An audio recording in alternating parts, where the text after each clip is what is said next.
ठिकाणी या प्रचार सभेला ज्यांनी मार्गदर्शन केलं ते धैर्यशील दादा कदम, आमच्या भारतीय जनता पार्टीच्या नेत्या प्रियाताई शिंदे, त्याचबरोबर सुनीलतात्या काटकर आणि सर्व आपले 50 उमेदवार, यामध्ये आरपीआय चे पण जे आपले उमेदवार आहेत, आपण युती केली आरपीआय बरोबर, ते सुद्धा प्रतीक गायकवाड हे आज इथं उपस्थित आहेत. त्यांचं चिन्ह हे टोपी आहे, हे सर्वांनी लक्षात ठेवावं. त्यांना त्या प्रभागामध्ये आपल्याला त्यांना मतदान करायचंय.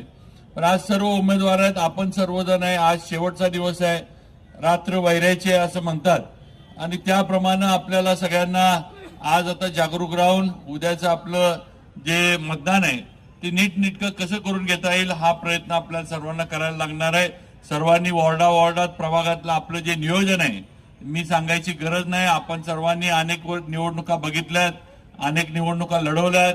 लोकसभा असेल, विधानसभा असेल, नगरपालिका असेल, या सर्व याच्यामध्ये तुम्ही सर्व पदाधिकाऱ्यांनी, कार्यकर्त्यांनी सहभाग दिलेला आहे.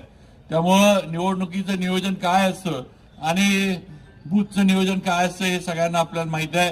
आज भारतीय जनता पार्टीच्या झेंड्याखाली ही सातारा नगरपालिकेची पहिली निवडणूक होत आहे, हे आपण सगळ्यांनी लक्षात घेतलं पाहिजे. आणि याच्या मागचा विचार आमचा हाच आहे की आपल्याला सातारला प्रगतीच्या दिशेनं पुढे न्यायचं आहे. आज भाजपला नेतृत्व पंतप्रधान नरेंद्र मोदींचं आहे. आज राज्यामध्ये भाजपला नेतृत्व देवेंद्रजी फडणवीस साहेबांचं आहे आणि आपल्या सर्वांवर या दोन्ही देशातल्या आणि राज्यातल्या आपल्या नेते मंडळींचं आपल्यावर लक्ष आहे, हे सगळ्यांनी लक्षात ठेवा.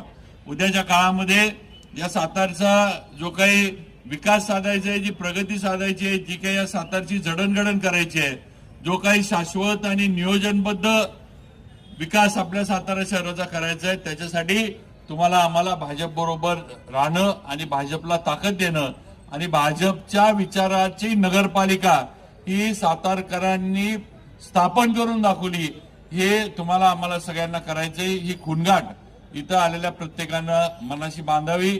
आपलं चिन्ह कमळ आहे, कमळाच्या समोरचं बटन दाबून आपले 50च्या 50 सर्व अधिकृत उमेदवार आणि एक आरपीआयचे आपले 50 मधले प्रतीक, त्यांचे चिन्ह मी जे सांगितलं की टोपी आहे, त्याचबरोबर आपल्या अध्यक्षपदाचे उमेदवार अमोलजी मोहिते, या सर्वांना मोठ्या मताधिक्याने विजय करायचे.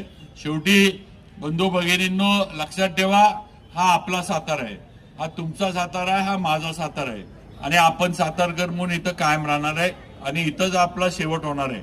आपण कुठेही दुसरीकडे जाणार नाही, ही वस्तुस्थिती आहे आणि आपल्या सातारचा निर्णय आपण घेतला पाहिजे.